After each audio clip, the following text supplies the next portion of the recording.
नमस्कार मित्र हो. netbet.comच्या या नव्या ट्युटोरियलमध्ये आपले स्वागत आहे. मित्रांनो, आज आपण पाहणार आहोत मायक्रोसॉफ्ट एक्सेलमधील VLOOKUP फंक्शन म्हणजे काय आणि ते कसे वापरावे ते. VLOOKUP हे अतिशय महत्त्वाचे फंक्शन आहे. खूप उपयोगी आहे. जे जास्त डेटाबरोबर काम करतात, खूप जास्त एक्सेल डेटाबरोबर ज्यांना काम करावं लागतं त्यांना VLOOKUP अतिशय उपयोगी आहे. VLOOKUP हा व्हर्टिकल लुकअपचा शॉर्ट फॉर्म आहे. व्हर्टिकल लुकअप म्हणजे उभे स्तंभांमधील डेटा शोधण्यासाठी VLOOKUP वापरतात. जेव्हा दिलेल्या एका टेबलमधून दुसऱ्या टेबलमधील संबंधित सेलचे व्हॅल्यू आपल्याला शोधायचे असेल तेव्हा VLOOKUP फंक्शन वापरतात. डेफिनेशनने हे खूप कठीण वाटलं तरी वापरायला सोपं आहे आणि जेव्हा आपण एका उदाहरणाच्या सहाय्याने पाहू तेव्हा हे अतिशय सोपं वाटेल आपल्याला. चला तर मग आपण हे एका उदाहरणाच्या सहाय्याने पाहूया. येथे एक उदाहरण मी बनवलेलं आहे एक्सेल शीटमध्ये. दोन टेबल्स आहेत. टेबल 1मध्ये काही विद्यार्थी आणि त्यांनी भरलेली फीज आपण लिहिलेली आहे. टेबल 2मध्ये वर्गातील एकूण विद्यार्थ्यांची यादी केलेली आहे. फीचा कॉलम रिकामा आहे, आपल्याला तो शोधायचा आहे. तर हे बघा इथे टेबल 2मध्ये वर्गातील सर्व विद्यार्थी आणि टेबल 1मध्ये फक्त तेवढेच विद्यार्थी आहेत ज्यांनी फीज भरलेली आहे आणि त्यांनी किती फी भरलेली आहे ते लिहिलेलं आहे. तर जेव्हा आपण VLOOKUP फंक्शन वापरतो तेव्हा ज्या टेबलच्या संदर्भात आपण व्हॅल्यू शोधतो आहे त्या व्हॅल्यूला म्हणतात लुकअप व्हॅल्यू. म्हणजे ॲनाने भरलेली फी आपल्याला शोधायची आहे तेव्हा ॲना ही झाली लुकअप व्हॅल्यू. आणि ॲनाने भरलेली फी आपल्याला कुठून शोधायची आहे तर टेबल 1मध्ये ज्या सर्व विद्यार्थ्यांनी फी भरलेली यादी आहे त्या टेबलमधून. या टेबलला म्हणतात डेटा रेंज किंवा रेंज. तर सर्वप्रथम VLOOKUP वापरण्याच्या आधी या रेंजला आपण एक नाव देऊया जेणेकरून आपल्याला हा फॉर्म्युला वापरणं सोपं होईल. तर बघा मी इथे हे टेबल सिलेक्ट करतो आहे. आता हे टेबल जेवढ्या रोज याच्यामध्ये आहेत तेवढं सिलेक्ट करू शकतो किंवा समजा मी फ्युचरमध्ये काही आणखीन या यादीत नावं ॲड करणार आहे त्या हिशोबाने मी आणखीन काही रिकामे सेल्स ॲड करून देखील रेंज देऊ शकतो. तर इथे मी काही एक्स्ट्रा रोज घेतलेले आहेत. यावर राईट क्लिक केल्यानंतर इथे तुम्हाला डिफाईन नेमचा ऑप्शन दिसेल. डिफाईन नेमला आपण क्लिक करूया आणि या रेंजला एक नाव देऊया. आपण नाव देतो आहे फीज. ओके, त्यानंतर ओकेवर क्लिक करून आपण हे सेव्ह करूया. फीज मी ऑलरेडी आधी सेव्ह केलेलं आहे. तर मग आपल्या उदाहरणासाठी आपण आणखीन एक नाव देऊया फीज 1 आणि ओके या नावाने ओके करून फीज 1 या नावाने आपण सेव्ह केलेलं आहे. आता बघूया टेबल 2मध्ये जिथे आपल्याला VLOOKUP वापरायचं आहे तिथे ॲनाने भरलेली, क्रिसने भरलेली, एवाने भरलेली फीज किती आहे किंवा त्यांनी मुळात फी भरलेली आहे की नाही हे आपल्याला शोधायचं आहे. तर यासाठी VLOOKUP वापरूया. VLOOKUP वापरण्यासाठी इथे फंक्शन बटन दिसेल, इन्सर्ट फंक्शन, त्यावर आपण क्लिक करूया. त्यावर क्लिक केल्यानंतर इथे जे रिसेंटली वापरले गेलेले फंक्शन आहे ते दाखवेल. इथे VLOOKUP दिसतं आहे. जर समजा VLOOKUP दिसत नसेल तर इथे सर्च बॉक्समध्ये टाईप करूया VLOOKUP आणि गोवर क्लिक करून सर्च करूया. इथे बघा विविध प्रकारचे लुकअप फंक्शन आले. VLOOKUP, lookup, if NA, if आणि HLOOKUP. त्यापैकी आज आपण VLOOKUP पाहणार आहोत. तेव्हा VLOOKUP सिलेक्ट करून त्यावर क्लिक करूया, ओके करूया.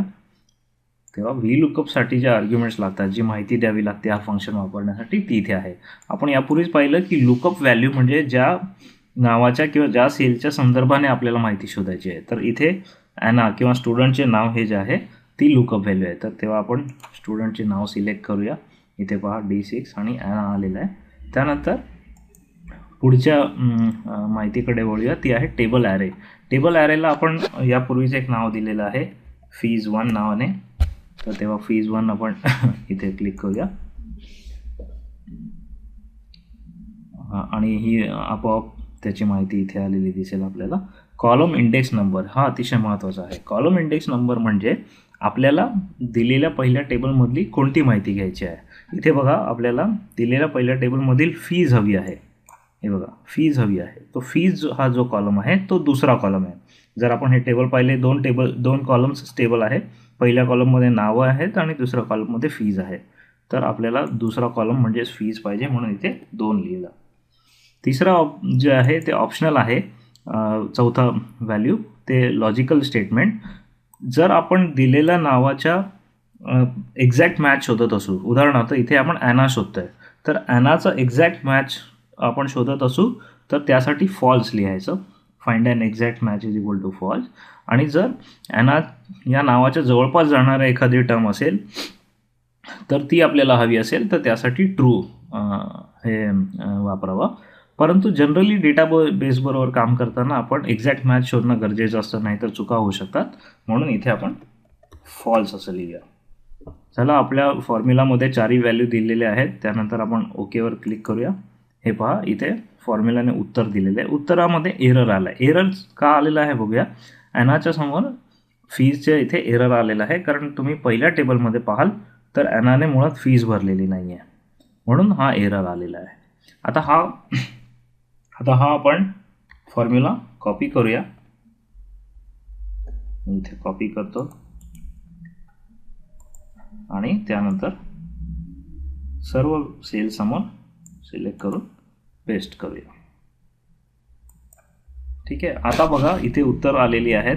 ज्या व्यक्तीने फी भरलेली आहे त्याच्यासमोर त्यांनी भरलेली फीज आलेली आहे. उदाहरणार्थ ॲनाने काहीच भरलेलं नाही त्यामुळे एरर, क्रिसने फीज भरलेली नाही त्यामुळे एरर, एव्हाने मात्र फी भरलेली आहे 75. आपण पहिल्या कॉलममध्ये जाऊन चेक करू शकतो. तर एक एक ओळ चेक करण्यापेक्षा हा फॉर्म्युला वापरून आपण पूर्ण टेबलमधील डेटा, रिस्पेक्टिव्ह डेटा आपण चेक करू शकतो. आता शोधणं अतिशय सोपं होईल की आपल्याला कोणत्या विद्यार्थ्यांकडून फीज घ्यायची बाकी आहे. उदाहरणार्थ ॲनाकडून, क्रिसकडून, किंग, मार्टिनकडून फीज येणे बाकी आहे. तर हे झालं व्हीलूकअप फंक्शन. हे अतिशय सोपं उदाहरण आपण पाहिलं. आपण एक आणखीन थोडं कठीण उदाहरण पाहूया, म्हणजे समजण्यास आणखी सोपं जाईल. इथे मी शीट 2मध्ये बनवलेलं आहे दुसरं उदाहरण. आता बघूया. हे बघा, टेबल 1 आपण सेम कॉपी केलं आणि त्याच्यामध्ये काही कॉलम्स ॲड केले. उदाहरणार्थ बॅलन्स फी किती आहे येणे, किंवा मग ती फीज या महिन्याच्या किती तारखेला येणं अपेक्षित आहे, त्या तारखा आपण घेतलेल्या आहेत. हे झालं आपण टेबल 1. आणि टेबल 2मध्ये आता आपल्याला शोधायचं आहे की बॅलन्स फी प्रत्येक विद्यार्थ्याची किती येणं बाकी आहे. तर मग पुन्हा आपण एकदा सेल रेंजला नाव देऊया. त्यासाठी रेंज सिलेक्ट करून घेऊ आणि थोडे आणखीन रोज आपण याच्यात सिलेक्ट करूया. राईट क्लिक आणि त्यानंतर डिफाईन नेममध्ये आपण नाव देऊया बॅलन्स. आपल्याला पाहिजे ते आपण नाव देऊ शकतो. बॅलन्स असे नाव देऊन ओकेवर क्लिक केलं. आता ही रेंज आपण डिफाईन केलेली आहे. आता टेबल 2कडे येऊया. आपल्याला या विद्यार्थ्यांची बॅलन्स फी शोधायची आहे. त्यासाठी व्हीलूकअप फंक्शन वापरूया. इन्सर्ट फंक्शनवर क्लिक केल्यानंतर आपल्याला व्हीलूकअप दिसेल. व्हीलूकअपवर ओके केल्यानंतर आपल्याला फंक्शन आर्ग्युमेंट्स दिसेल. आता बघा, फंक्शन आर्ग्युमेंटमध्ये आपल्याला जी लुकअप व्हॅल्यू पाहिजे आहे ती आपण सिलेक्ट करून घेऊया. ही झाली H6 पासून सुरुवात होईल. त्यानंतर टेबल ॲरेला क्लिक करा. आपण त्यावर ऑलरेडी एक नाव दिलेलं आहे, ते नाव आहे बॅलन्स. ते इथे सिलेक्ट करूया. त्यानंतर इथे बघा, तुम्हाला आपोआप ते डेटा सिलेक्ट झालेला दिसेल. त्यानंतर कॉलम इंडेक्स नंबर. आता या कॉलममध्ये टेबल 1मध्ये बॅलन्स फीज हा दुसरा नसून तिसरा कॉलम आहे. 1, 2 आणि 3. तर तेव्हा या वेळेला व्हॅल्यू येईल 3. ती आपण इथे लिहिली. आणि रेंज लुकअप फॉल्स लिहूया, कारण आपल्याला एक्झॅक्ट डेटा हवा आहे. आणि ओकेवर क्लिक करूया. अजूनही ॲनाने फी भरलेली नाही आहे त्यामुळे ते एरर असं दाखवण्यात आलेलं आहे. आता हा फॉर्म्युला आपण कॉपी करून इतर सर्व विद्यार्थ्यांच्या नावासमोर पेस्ट करूया. आता आपल्याला माहिती मिळालेली आहे की बॅलन्स फीज किती आहे. उदाहरणार्थ एव्हाने 75 भरलेले आहेत आणि 75 बॅलन्स आहे. किंवा आणखीन उदाहरण घ्यायचं तर जॉनने, इथे बघा लिस्टमध्ये जॉन कुठे दिसतो आपल्याला, जॉनने 150 पूर्ण भरलेली आहे, त्याच्यामुळे बॅलन्स फी येणे 0 आहे. तर बॅलन्स फी येणे 0 आहे, 0 दिसते आहे. तर अशा प्रकारे आपण विविध कॉलम नंबर वापरून वेगवेगळ्या कॉलम्समधला डेटा एका रेफरन्सने, म्हणजेच स्टुडंटच्या नावाच्या किंवा कोणत्याही पहिल्या कॉलमच्या रेफरन्सने घेऊ शकतो. हे झालं व्ही लुकअप फंक्शन.